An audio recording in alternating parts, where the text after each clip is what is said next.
A foolish consistency is the hobgoblin of little minds, adored by little statesmen and philosophers and divines.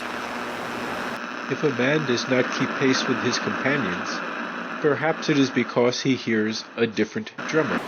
A different drummer. And now, coming to you from dead center on your dial, welcome to Risk Parity Radio, where we explore alternatives in asset allocations for the do-it-yourself investor.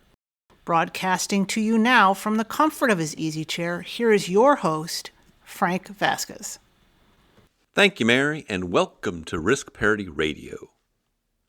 If you are new here and wonder what we are talking about, you may wish to go back and listen to some of the foundational episodes for this program.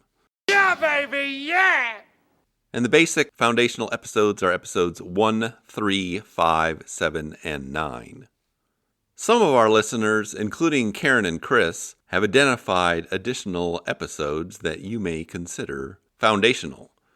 And those are episodes 12, 14, 16, 19, 21, 56, 82, and 184. And you probably should check those out too, because we have the finest podcast audience available. Top drawer. Really top drawer. Along with a host named after a hot dog. Lighten up, Francis. But now onward to episode 209. Today on Risk Parity Radio, it is time for our weekly portfolio reviews of the 7 sample portfolios you can find at www.riskparityradio.com on the portfolios page.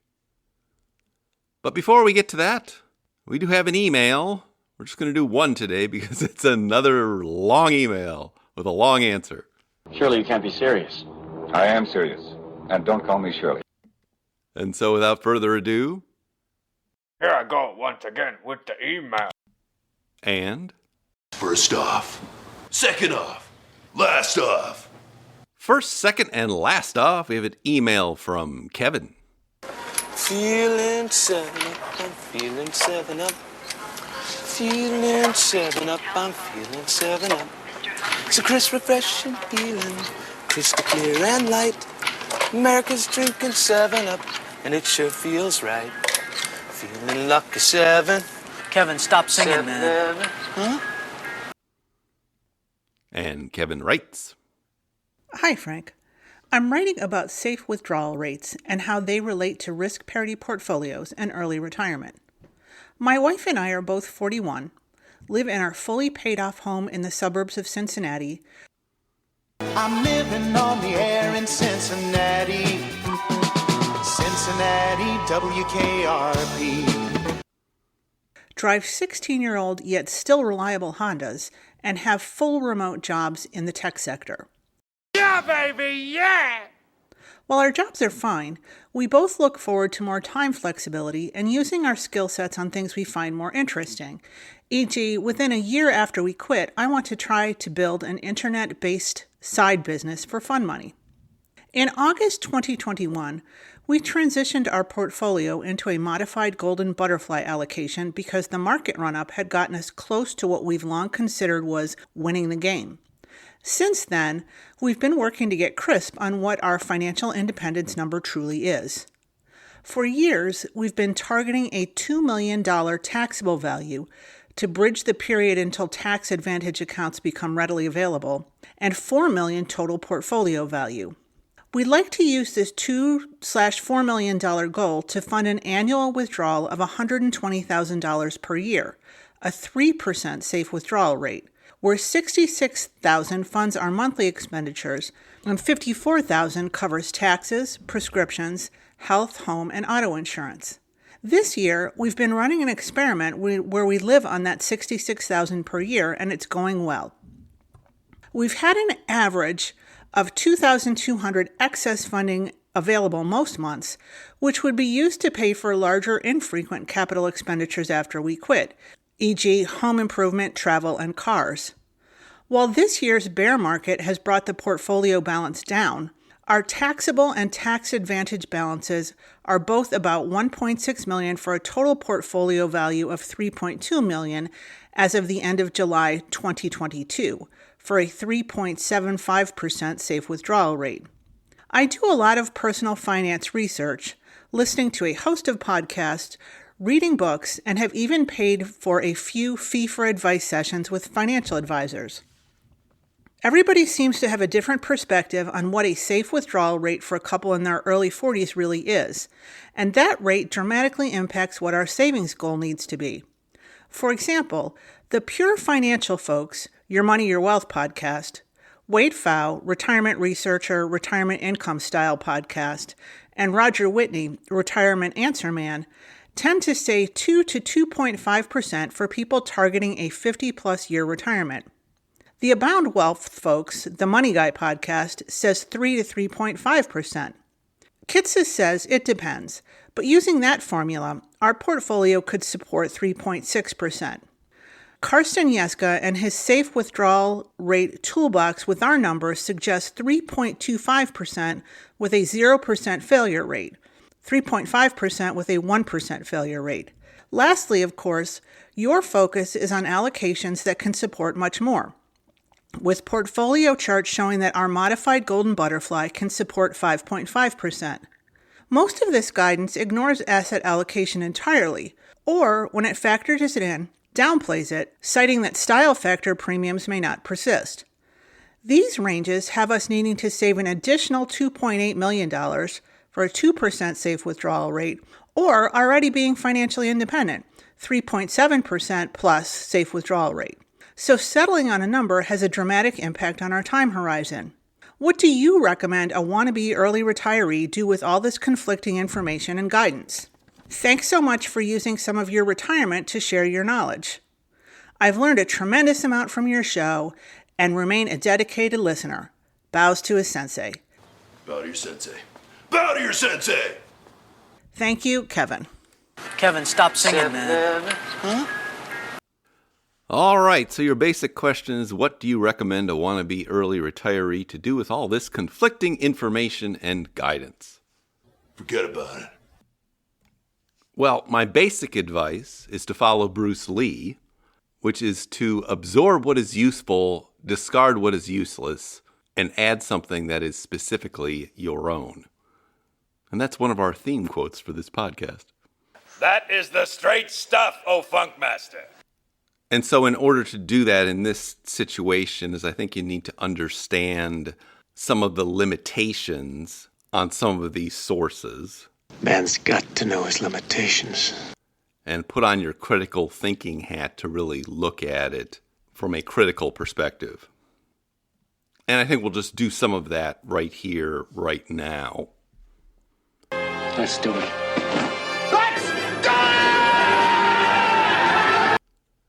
But before I really get into it, let me just preface this with a couple of thoughts. First, I tend to agree with 85 to 90% of what these folks have to say, and so do all of them collectively, but I do not think it's very interesting for somebody who's studied a lot of this to just hear the same agreements over and over again, and that would be more interesting and more informative is to focus on the areas of disagreement and the reasons for those disagreements. I want you to be nice until it's time to not be nice. My second point is I tend to approach these ideas the way I did my career. And I spent most of my legal career working with financial and technical experts and then cross-examining financial and technical experts. And so I tend to take a much more confrontational approach to ideas about personal finance than you might hear elsewhere. Have you ever heard of Plato, Aristotle, Socrates? And I know it does not sound polite. Do you think anybody wants a roundhouse kick to the face while I'm wearing these bad boys? But it is also a sign of maturity that we separate people from their ideas. That just because we disagree with a person on a particular idea doesn't mean we think they're a bad person or that there's some reason to discount everything they have to say.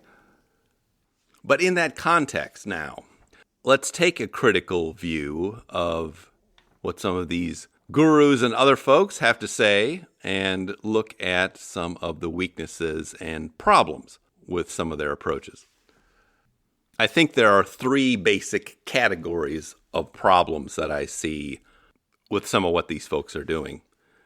I've spoken my piece and counted to 3. She counted to 3.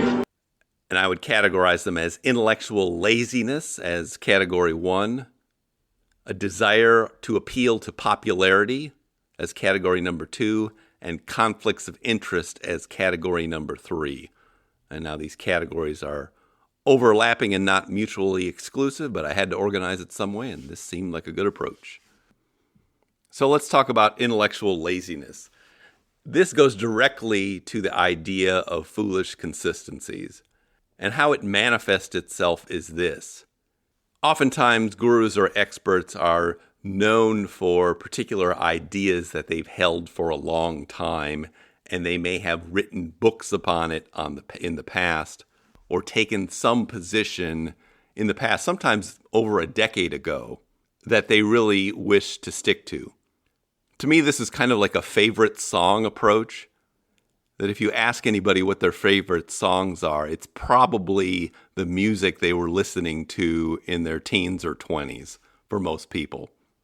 Probably why you hear so many things from the 70s and 80s on this podcast in relation to popular culture. Frank settled down out in the valley, and he hung his wild years on a nail that he drove through his wife's forehead. He sold used office furniture out there on San Fernando Road and assumed a $30,000 loan at 15.25% and put a down payment on a little 2-bedroom place. And while that approach is fine for a lot of things that are purely involving personal preferences, that's not really the way we should be thinking about personal finance.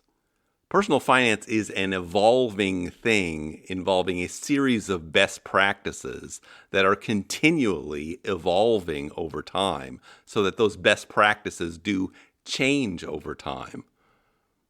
So, for example, when somebody starts saying, well, I learned how to use mutual funds at Vanguard back in 2008, and so that's the only approach I'm going to take for the rest of my life. That's like saying you still want to use BlackBerries or flip phones. It's no longer a best practice. It still works and you may want to keep it, but you may not for various reasons. One of the crutches I hear often is the phrase, personal finance is personal. While that is true for individuals, you can do anything you want. That does not mean that your personal practice or thought from 15 years ago is objectively a best practice. That's not how it works. That's like saying, well, personal health is personal, therefore it's okay if I smoke a pack of cigarettes every day. Almost as stupid as a stupid does. So whenever you hear that phrase, personal finance is personal, ask yourself, is this just somebody trying to be polite to somebody else who is not trying to apply best practices? Because if you hold yourself out as a guru or an expert, I would expect that you are continually updating your knowledge base as to what are best practices in the field that you are talking about. And if you're not doing that, you should not be holding yourself out as an expert. The other phrase that I often hear that is something you should think of as a red flag is when you hear somebody say, I'm not a fan or I am a fan of a particular investment or personal finance idea. Because the idea of being a fan or not a fan is also an idea that is a personal preference and not a best practice. I'll be honest with you, I love his music. I do. I'm a Michael Bolton fan. For my money, I don't know if it gets any better than when he sings When a Man Loves a Woman. For example, I am a long-standing Kansas City Chiefs fan going back to Super Bowl IV, which is the first Super Bowl that I saw on television. And that was a pretty bumpy ride for a number of decades until recently. But whether or not I was a fan of the Kansas City Chiefs did not make the Kansas City Chiefs a better or worse football team. That's not how any of this works.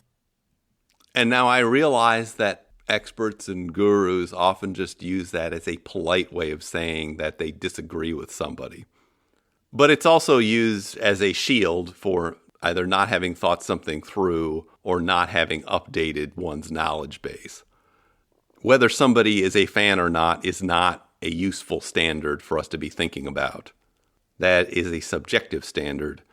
What we should be thinking about is what are the objective standards or best practices in investing in portfolio construction.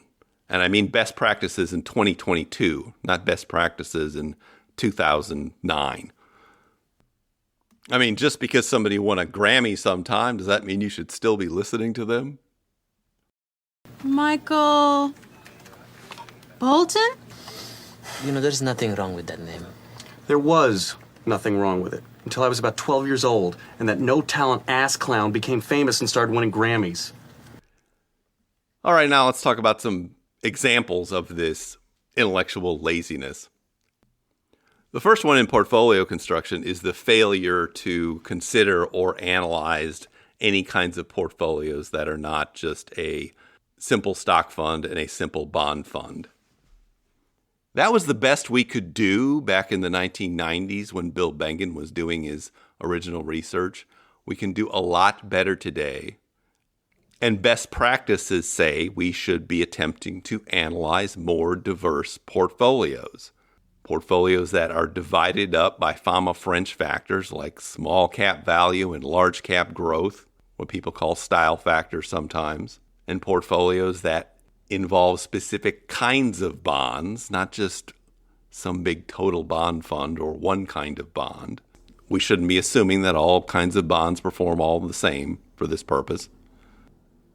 And we should be including alternative investments, because all of these options are now available in the year 2022 to us do-it-yourself investors through simple and inexpensive exchange-traded funds.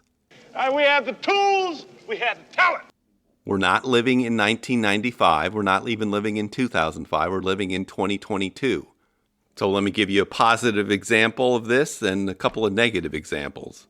Positive example is what Bill Bengen has been saying in a couple interviews in the past couple of years, and will appear in this book that he's writing if it ever comes out.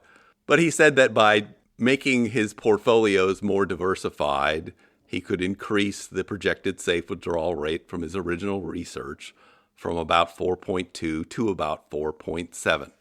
And a lot of that was just adding something like small cap value to the mix. And that is an example of somebody updating their best practices in this area. Now, let me give you a couple of negative examples, and I will name names. As we discussed in episode 40 of this podcast, Carson Yeska had done a 100-year study of the use of gold in a drawdown portfolio. And this is reflected in his Safe Withdrawal Rate series post number 34. You should go read it if you haven't read it. And he determined that adding 10 to 15% in gold into a simple stock bond portfolio would improve its safe withdrawal rate. Now, other people have done similar research. I will link to a video by the YouTuber known as Next Level Life, who does a lot of videos about portfolio construction, and he has arrived at similar findings about the addition of gold to a drawdown portfolio. Now, I do not know of anyone who has been able to actually contradict this research or has any legitimate criticism of it, but I do hear a lot of illegitimate reasons for not applying it and not using it as a best practice. What is the first one you always hear? Oh, I'm not a fan of gold. I'm not a fan of gold. You know, gold doesn't care if you're a fan or not. Get over it. You can't handle the truth. The other crutch excuse I hear is, well, I don't know how to value it because it's not a bond with an income stream or a stock with a profitability stream. Okay, that is either just ignorance or intellectual laziness about valuation methods. And I will tell you, I spent a lot of time cross-examining valuation experts.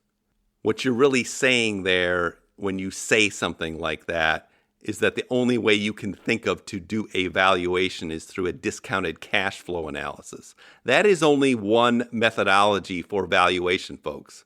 If you don't know that, you need to go back to school, because every time you say, I don't know how to value something that's not a stock or a bond, you are saying that you are ignorant about principles of valuation. That's what you're saying. It's not a good excuse for not using another kind of asset class. It may be difficult to value. You may need to use market values or comparables or some other method of valuation. But that excuse, I don't know how to value something that's not a stock or a bond, is not legitimate. Forget about it. And it's only going to fly and mislead people who know less than you do. So maybe it's time to up your games about valuation methods and how people use these things. All right, now let me give you another specific criticism on a failure to analyze anything but a stock bond portfolio, a simple stock bond portfolio. And this one I think is even more egregious. I recently heard an interview of Wade Pfau on a podcast and YouTube video, which I'll link to in the show notes, from Resolve Asset Management. And they asked him whether he'd ever analyzed things other than a simple stock bond portfolio for purposes of safe withdrawal rates or anything else. And the answer was no. No, he had not done it. All he could give them was an excuse that was, well, I did a modeling exercise where you could assume anything you wanted based on the model and the variables you stuck in. But that's not an analysis. That's not an answer to that question. The other thing he assumes is that all portfolios have the same safe withdrawal rate. That all portfolios have the same safe withdrawal rate. Of course, what he's assuming is that all portfolios have some kind of stock bond mix. That's all they have. And that all portfolios have a stock bond mix that's, somewhere between, say, 40 and 70%. But that seems to be his baseline assumption, that all portfolios have the same safe withdrawal rate. That is obviously not true, but it's convenient. Oh, how convenient! And he also likes to rely on some study he did some time ago, 10 or 15 years ago, where he analyzed safe withdrawal rates of simple stock bond portfolios in 23 different countries, or a whole bunch of different countries. And based on that study, he likes to say that the safe withdrawal rate is 1 or 2 or some really low number. Of course, he's including countries that were ruled by heinous dictatorships that had hyperinflation going on, wars in their territory, and all sorts of things. But the point is, he has not updated his priors. He has not done the analysis. He is not employing best practices when it comes to portfolio construction. And that's by his own admission. All right, next example of general intellectual laziness. And that is the inappropriate reliance on the concept of reversion to the mean. Now, in general, from a mathematical or statistical point of view, the concept of reversion to a mean will apply when you're looking at things that are Gaussian or normal distributed and that have predictable risk characteristics. So like throwing dice. If you throw 2 dice long enough, they will revert to the mean, which is 7. Now, it is a fundamental error to assume that the concept of reversion to a mean applies in domains that are not described like that, normal distributions with predictable outcomes. And so when you're in areas like financial markets in which the mathematics is generally fractal and chaotic and outcomes are not predictable, you cannot and should not assume that the concept of reversion to a mean is going to apply. You may not even have a stable mean to apply this to. And so whenever you see or hear somebody blindly or casually applying the idea of reversion to a mean in financial markets, it's probably wrong. Wrong! Or not useful.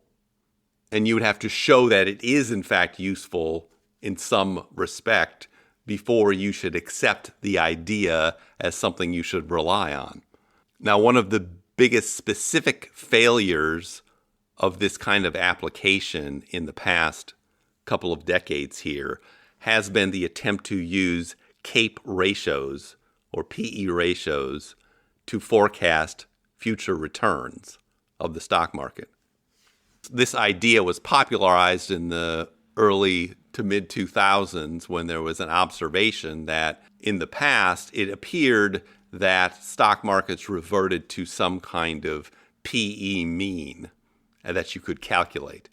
Now, of course, when people try to apply that prospectively, as in the past 20 years, it hasn't worked at all. It's been a huge failure because it appears that the mean, the PE mean, moves around. It's not stable. So the mean for the past 20 years does not resemble the mean for the 20 years before that. And so how does that play into these forecasts that you were talking about? It plays into these forecasts because a lot of these forecasters are still using this failed reversion to the mean of CAPE ratios as a basis for predicting what's going to happen in the future. And so anybody who's using that, you need to throw that thing out. That is not a best practice. It's been proven to be a bad practice and a failed practice. Everyone in this room is now dumber for having listened to it. I award you no points, and may God have mercy on your soul. And this same problem applies whether you're talking about predicting future interest rates or predicting future stock market returns or anything like that. You simply cannot use recent past performance to predict future returns, which is what this methodology is trying to do. And I will link to this highly amusing article from 2011 of Morningstar talking to various people about predicting the next 10 years of returns. And of course, all the ones that were using this methodology were predicting returns that were abysmally low, and they were all wrong for the entire decade. Wrong! Wrong? Wrong! Right? Wrong! And so you would have to say if that methodology were to work in the future, it would be random circumstance or happenstance and have nothing to do with the methodology itself. You are correct, sir, yes! Anything you see or hear somebody talk about that is based on the idea of reversion to a mean in finance needs to be questioned. It doesn't mean that methodology can never be used. That methodology works well in predicting future outcomes of managed mutual funds, for example. Those do tend to revert to a mean, which happens to be an index fund minus the fees that the managed mutual fund operators are charging. I drink your milkshake. But that's the exception in finance. It's not the rule.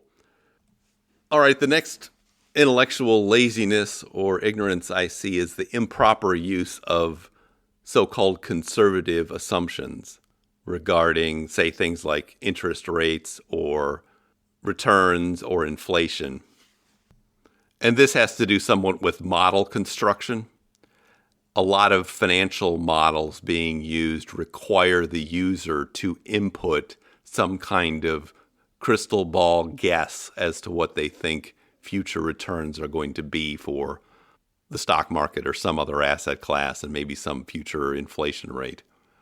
My name's Sonia. I'm going to be showing you the crystal ball and how to use it or how I use it.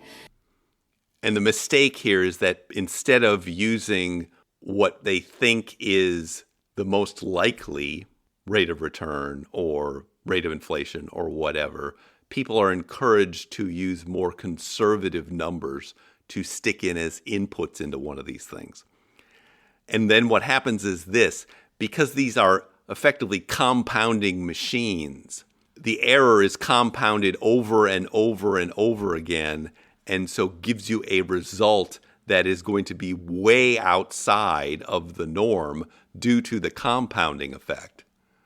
And this is just a result of people not understanding how their models or their model machines work. And that what they should be doing is putting in the most realistic assumptions that they can come up with, not the most aggressive or the most conservative. Put in the most realistic assumptions, and then hopefully what your model machine is spitting out is a range of outcomes, because that's what you want to look at. And then to be conservative, then you go to the worst outcome in the range or near the worst outcome in the range. And that, for example, is how a Monte Carlo analysis works, that it gives you a percentage of probable success based on, say, 10,000 simulations on a given data set. But I know a lot of gurus are using these types of modeling machines, and I would reject the use of these types of modeling machines that come out with specific answers based on user inputs, especially if they do not create a range of outcomes. You do need to use models that give you ranges of outcomes, and then to, quote, be conservative, unquote, you don't mess around with your inputs. You look at the range of outcomes and go to one end of the range or not.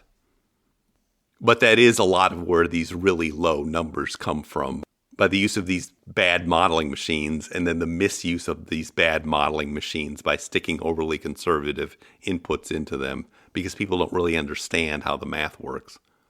All right, moving on to the next common example I see of intellectual laziness. And this has to do with the fact that the original projections for, say, the employment of the 4% rule had to do with a 30-year timeline. And what you will hear people say is, well, that only works for 30 years. Dogs and cats living together, mass hysteria. When you hear somebody saying something like that, it means they don't understand how the math works. Your portfolio does not turn into a pumpkin after 30 years. Inconceivable. Let me repeat that. Your portfolio does not turn into a pumpkin after 30 years or fall off a cliff.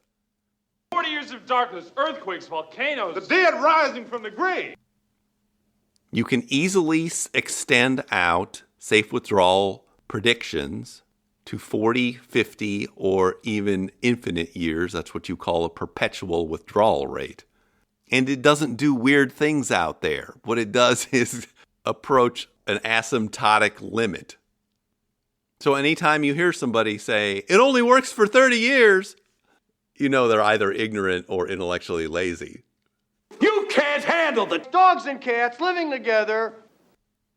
Because the calculation can be extended for any number of years for any portfolio. And I will give you a link to a portfolio charts calculator in the show notes where you can check out an example of that and how it's done. The honest truth is, if you look at the math, there is not a big difference between 30, 40, and 50 years. Because if your portfolio is going to fail, it's going to fail a lot earlier. So I think we can dispense with the mass hysteria about that. Real wrath of God type stuff. Now, getting back to our list. The next one I find to be one of the most egregious things that nobody seems to want to talk about. And that is the failure to incorporate more favorable assumptions when it seems like it's warranted. And I'll give you a big one here. In the past 10 years or so, there's been a lot of good research done by David Blanchett and others about what is called the retirement spending smile. And what that is an observation that retirees do not tend to spend as much money or inflate their spending as quickly as people who are still working. And this, again, is a well-accepted assumption by everybody these days, that an average person's retiring spending is going to go down, or at least not keep up with inflation after they retire. And if you look at how inflation is measured, you'll see why that almost has to be true most of the time. The reason it has to be true most of the time is that 1/3 to 40% of your CPI inflation rate or other people's inflation rates is attributed to shelter housing. And another 15 to 20% is attributed to transportation. Now, most people who are retired have a couple of favorable situations involving their housing and their transportation. And we're talking about more than half of somebody's inflation right now. That's what I'm talking about. And that is this. They either own their homes outright or have a fixed rate mortgage. So they don't have an inflation rate. They have an inflation rate of 0 for their housing or close to it. And they're not required to commute anymore. So their transportation expenses also go down close to 0 unless they're doing something exotic and individual to their circumstances. But they certainly have the choice of keeping their transportation expenses extremely low and not inflating at the rate that the average working person has to deal with. So that confirms that this data about the retirement spending smile is correct, and that we should be assuming a lower rate of inflation for retirees than is reflected in the CPI. And it's something like half of the assumed inflation rate. Now, how does that play into something like the 4% rule? The 4% rule on the spending side assumes that you are increasing your spending every year by the rate of inflation. But as we know, that is not an accurate assumption. We know that now, or we should know that now. We all agree on it. So if you incorporate that assumption, if you adjust the inflation assumption into the 4% rule, what happens? Michael Kitces wrote a blog post about this in 2014 that everybody seems to ignore. And what does it say? I'm going to link to it in the show notes.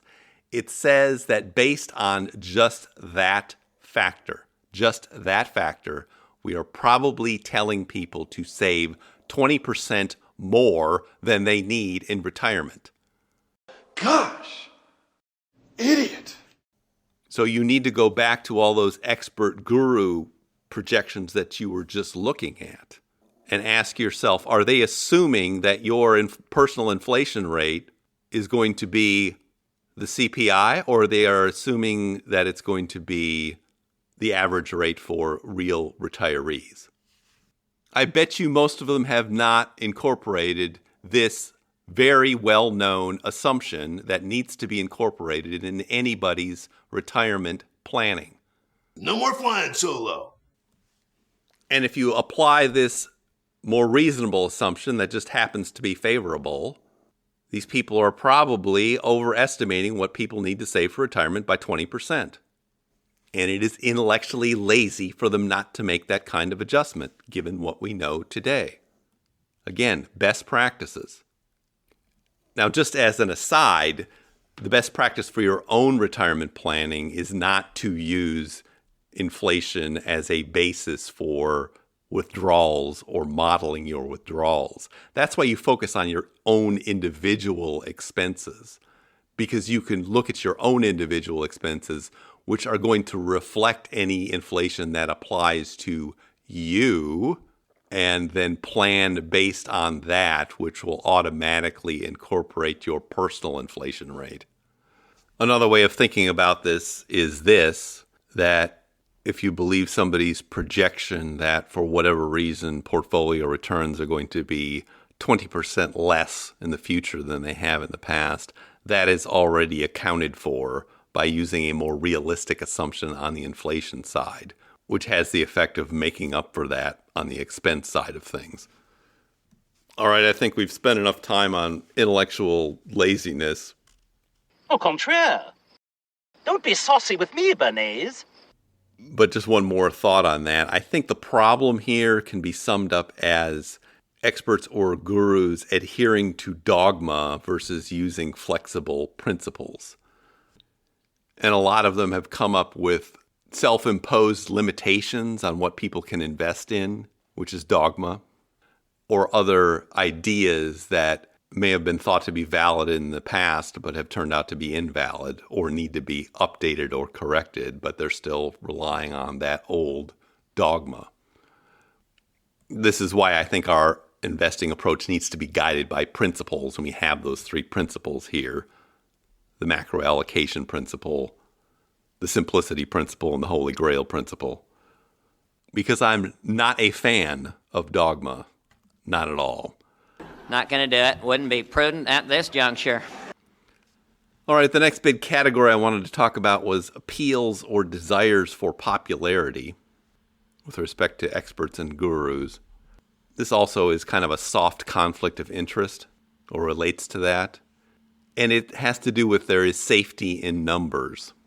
That if you are trying to appeal to the greatest numbers of people, the best ways to do that are to first simplify your message as much as possible into dogma, preferably, because it's easier for people to understand that. I got some baby steps for you right here. And then make sure you do not veer too far off of other people or experts in the space. Because what you're trying to do if you're trying to be popular is to cross-pollinate with other experts in the space, appear on each other's shows, etc. In some ways, this is like the adage that is said to apply to Asian school children, that you don't want to be the nail that sticks out because you'll just get pounded down. So how do you see this manifested in personal finance and as it pertains to portfolio construction? One way is this ignoring of asset classes, that everybody will adhere back to these kind of simple stock bond portfolios because then they don't need to disagree on stuff. There's safety in those numbers. But it's interesting, once you leave this kind of personal finance expert guru kind of area and go over and listen to what the real professionals are doing at their hedge funds and other things, they don't have any trouble talking about embracing and using other kinds of asset classes or sub-asset classes in their portfolios. And in fact, they highly recommend it. I'm going to link to in the show notes a nice interview of a gentleman named Antti Elmanen, a nice Finnish gentleman. This is a Resolve Asset Management YouTube video. And who is this person? Well, he is the head of research at AQR Capital. That's Cliff Asness's place if you're looking for another name to hang your hat on. And he has a degree in economics and law from the University of Helsinki and then got a PhD in economics and finance at the University of Chicago. He wrote a famous book called Expected Returns back in 2011 and then has recently written another book about investing in an era of low expected rates of return. And so he's been on many, many podcasts recently talking about this book. And that first book he wrote is recognized as kind of a Bible of portfolio construction. And what he says basically in this book and on this podcast is that what they are really looking at to improve returns going forward, because he does have projections based on growth and other things that suggest that returns might be lower going forward for stocks and bonds. But what other things are they looking at? One of the things he is looking at is managed futures or trend following. Then he's also thinking about tilts towards various factors that include most prominently the value factor and low volatility and momentum. And the point of me mentioning this is that to contrast what the real people in the field are talking about and doing in this field of finance and portfolio construction with what you hear from personal finance guru types. And it seems to me that if the personal finance guru types are not cognizant of this kind of work that's been outstanding for over a decade now, have not read it, have not been able to incorporate it into any of what they do, they're really not doing their job. You had only one job.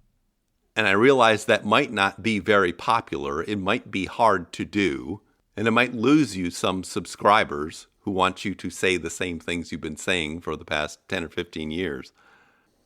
But to me, that's not a good reason for not updating our priors, and it's not a good reason for not adopting best practices. It's better to be the nails that stick out and that have something new and different to say about the topic. Another way this appeal to popularity and all singing the same tune manifests itself is the application of double standards to various asset classes. And this is something that's also mentioned specifically in that YouTube video I just mentioned.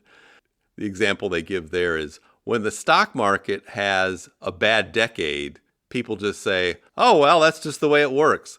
When some other asset class has a bad decade, everybody freaks out and says, see, that can't possibly work. That is applying a double standard. But it goes hand in hand with this appeals to familiarity, which lead to popularity, but are little more than foolish consistencies when you think about it. Now, I should also say that I am guilty of using double standards, but hopefully in a productive way.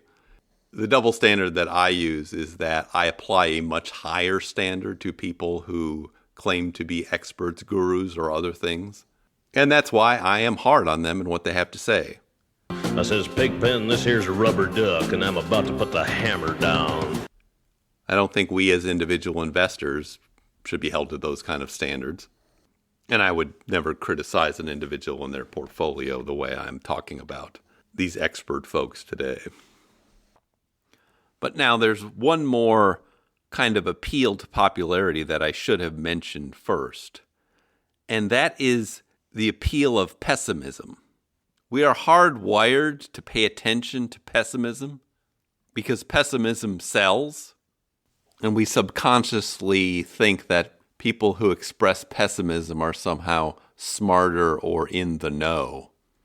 This actually affects people who are pessimistic more themselves. People who are pessimistic think they are smarter than other people, whether they are or not. Those two things go hand in hand, pessimism and self-confidence. And with respect to this topic, safe withdrawal rates, there's almost a bidding war out there to see who can be the most pessimistic and come up with the lowest safe withdrawal rate for whatever reason they've got. But usually when you look under the hood, you oftentimes see that this, quote, analysis, unquote, doesn't make a whole lot of sense. And I was very grateful to Michael Kitces and Bill Bengen for throwing a big bucket of cold water on that Morningstar report that came out last year that was full of nonsense and bad assumptions. And the bad use of CAPE ratios, by the way. So you shouldn't be impressed by people who come out with lower and lower numbers. You should be impressed by people that come out with higher numbers and can show you how to do it and how it's justified. That's what's impressive, not this relentless pessimism. Now getting to this final category, the conflict category. This manifests itself in a couple of different ways. The first is obviously if you are trying to be popular, the reason you're probably trying to be popular is to gain some kind of sponsorships. And that creates its own conflict of interest, both that you don't want to say things that would contradict what the sponsorships are offering or promoting. As you all know, first prize is a Cadillac Eldorado. Anybody want to see second prize? And that in order to get the popularity, to get the sponsorships, you do want to appeal to that broad audience, and so stay within some kind of a mainstream that is more likely to get you there and help you grow your audience. Something I tend to do a very bad job at. I don't think I'd like another job. The other conflicts come from people who are selling financial services or have financial advisory practices. They've come up with ideas that they may have been using for 10 or 20 years and telling clients this is what you should do. There is little or no incentive for them to want to update their practices. Because if they do, they'll have to explain that to all of their older clients as to why they hadn't done it before. And it's a big job, and it's a conflict of interest. The incentive there is to stick to their guns and repeat what they had said in the past and justify it in any way they can, because otherwise they could lose their clients or at least make them extremely uncomfortable. If you have to go to your client and say, you know what? What I told you 10 years ago, I think we can do something better now, and this is what we ought to do. Or, I think that was a mistake. No financial advisor is going to say something like that to one of their clients unless they absolutely have to. And I should say that that is actually the subtle conflict with respect to trying to minimize or pessimize safe withdrawal rates. The real conflict for people selling financial services and financial products is that is a pitch for things like annuities, structured products, and other high-priced commission things that have built-in so-called guarantees and other things. Because honestly, if you are really that pessimistic that you think that your safe withdrawal rate is 3% or less, and you're over 40, you're probably better off buying a simple annuity. And certainly if you get to be 50 or 60 years old and you want to maximize your spending in retirement, but you think for whatever reasons, whatever some guru told you, that your safe withdrawal rate is 3% or less, then you should not be wasting your time investing. Investing is really not for you, whether you're doing it or somebody else is doing it for you. What you should be doing in that circumstance is buying single premium immediate annuities and just living on the money. Because the annuity company is going to pay you more than you are willing to take out of your own portfolio. And they're going to take that money and invest it for themselves and make the profits that you would have had you not listened to that guru who told you could only take out 3% or less. Once you become that pessimistic about investing, you really have no business investing anymore unless it's for somebody else, and you're just going to leave that money to somebody else. And then you should invest as if you were them and not you. That is the only rational thing to do if you are that pessimistic. So do the math, get over it, and go buy the annuity if that's what you really think. I will give you the link to the Immediate Annuities website in the show notes. You can look at what you could get since you don't want to withdraw the money from your investments, and you'll be much better off taking that route than investing your money at all. Or maybe you should just rethink what these gurus are telling you, because maybe it's not really very good advice, because they're conflicted. But this all just does get back to Emerson's observation that it's very easy to be consistent and is what people fall back on, because changing our minds and our approaches is uncomfortable and forces us to admit that maybe we didn't have the best idea in the past for whatever reason, but now that we know better, we can update our ideas and do something that is better, a best practice, and stop being fans of particular ideas or, say, formations in football, and start being coaches who regularly update their knowledge base so that they can perform better and advise better in the future. You need somebody watching your back at all times. Because if your approach to personal finance and these issues is as if it were an immutable science like physics, you're doing it wrong. It's a technology that needs to evolve as more information is learned and as better tools become available. And I think that would be the best question to ask most of these folks. What have you been wrong about in the past 10 years, and how have you changed or remedied that situation or thought process? And if the answer is not much, maybe that's somebody you probably should not be listening to too closely or without a critical eye or ear about what they're saying. Pin your ear to the wisdom post. Pin your eye to the line. Never let the weeds get higher than the garden. Always keep a sapphire in your mind. Always keep a diamond in your mind. But now I think we've beaten this horse to death, Kevin, and I hope you found that interesting and informative on some level. And again, nobody should take what I have to say too personally. He didn't fall! I should also commend to you to go back and listen to episodes 160 and 163.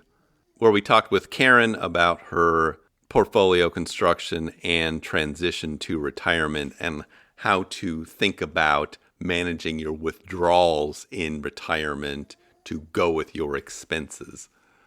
Because my basic thought is that your keep the lights on expenses should be 3% or less of your portfolio. You can use 1% more for comfort and 1% more for extravagances, but that you should be willing to be flexible about how you do that. So I hope you go and check that out if you haven't already. And thank you for that email. And now for something completely different. And the something completely different will be our weekly portfolio reviews and monthly distributions of the 7 sample portfolios you can find at www.riskparityradio.com on the portfolios page. Since this has been a very long episode already, we will move through this with alacrity.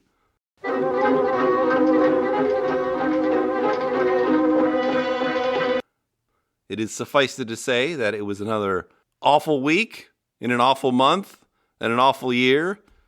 Actually, it wasn't too awful until the last couple hours on Friday. But here we go. In the markets last week, the S&P 500 was down 2.91% for the week. The Nasdaq was down 2.69% for the week. Gold was only down 0.66%. Long-term Treasury bonds, represented by the fund TLT, were down 3.07%. REITs, represented by the fund REET, were the big loser. They were down 4.4%. Commodities, represented by the fund PDBC, were down 0.24%. Preferred shares, represented by the fund PFF, were actually up last week, 0.17%. And our favorite asset class these days, the only one that seems to be working well, is managed futures, represented by the fund DBMF, and they were up 0.30% for the week. Almost everything these days seems to be tied to the strength of the U.S. dollar, which is reaching generational highs against other currencies, which, as others have noticed, seems to turn it into a wrecking ball for most financial markets when that happens. Now, moving to our 7 portfolios. First one is this All Seasons portfolio, a reference portfolio. It's only 30% in stocks in a total stock market fund, 55% in treasury bonds divided into intermediate and long-term, and the remaining 15% is divided into commodities and gold. It was down 1.86% for the week. It's down 21.04% year-to-date and 7.84% since inception in July 2020. We will be distributing $28 out of it for October. That's at an annualized rate of 4%. It will come out of the cash that has accumulated from dividends and interest. We will have distributed $324 out of it year-to-date and $885 out of it total since inception in July 2020. Moving to our 3 bread and butter portfolios. First one is the Golden Butterfly. This one is 40% in stocks divided into a total stock market fund and a small cap value fund. It has 40% in bonds divided into short-term and long-term treasuries, and the remaining 20% is in gold. It was down 1.29% for the week. It is down 17.6% year-to-date and is up 3.06% since inception in July 2020.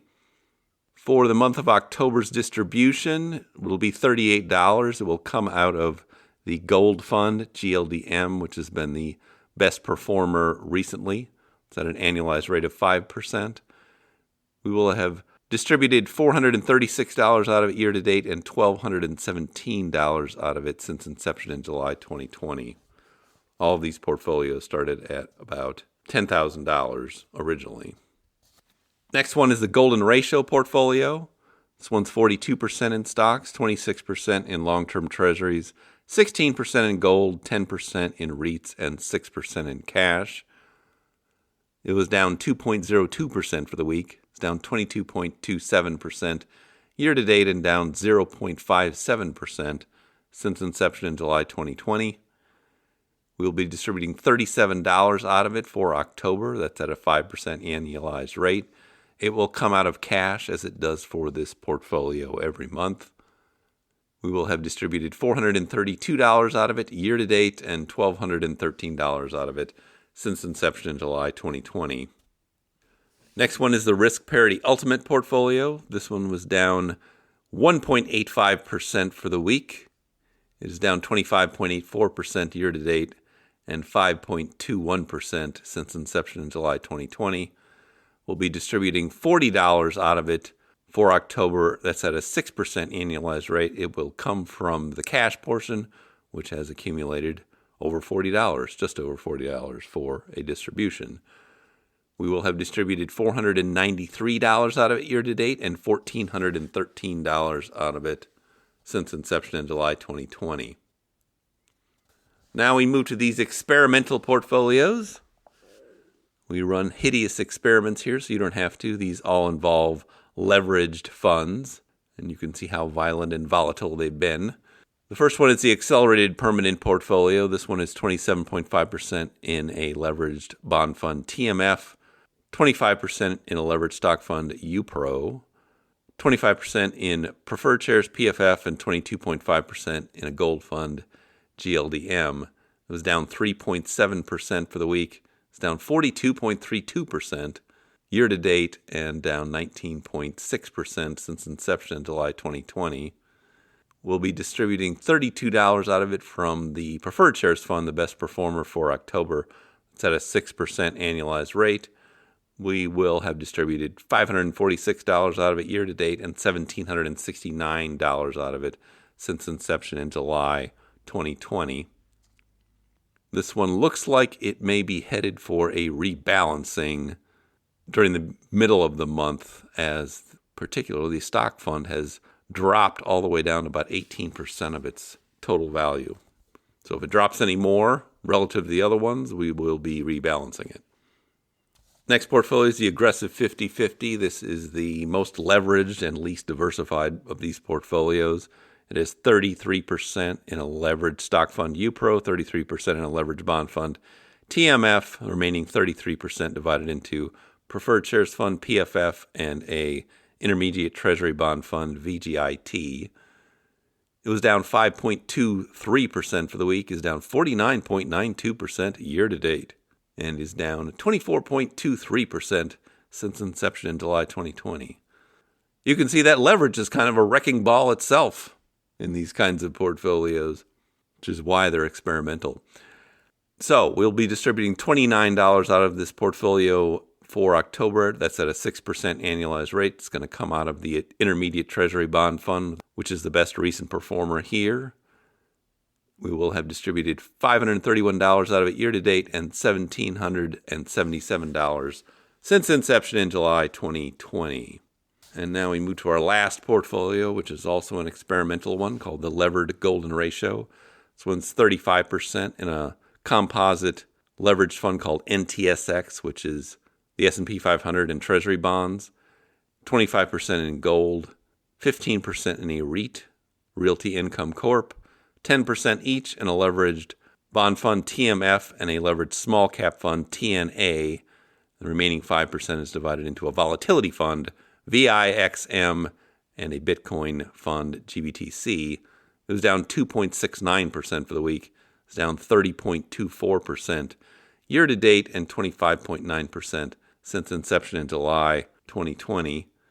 We'll be distributing out of it at a 5% annualized rate. That'll be $28 for October. It will come out of that volatility fund, VIXM, which is not surprisingly the best performer recently. We will have distributed $450 out of it year to date and $747 out of it since inception, which was just in July 2021. It is the youngest of these portfolios. And with that, we have concluded our portfolio review for this week and this month. And now I see our signal is beginning to fade. Just in time. I've done a lot of talking today. Shut it up, you. Shut it up, me. If you have comments or questions for me, please send them to frank@riskparityradio.com. That email is frank@riskparityradio.com. Or you can go to the website, www.riskparityradio.com. and put your message into the contact form, and I'll get it that way. If you haven't had a chance to do it, please go to your favorite podcast provider and subscribe, give me some stars, a review. That would be great. Okay. Thank you once again for tuning in. This is Frank Vasquez with Risk Parity Radio, signing off. One night, Frank was on his way home from work. He stopped at the liquor store, picked up a couple of Mickey's Big Mouths, drank them in the car on the way to the Shell station. He got a gallon of gas in a can. Drove home, doused everything in the house, torched it. Parked across the street laughing, watching it burn. All Halloween orange and chimney red. And Frank put on a top 40 station. Got on the Hollywood freeway and headed north. Never could stand that dog.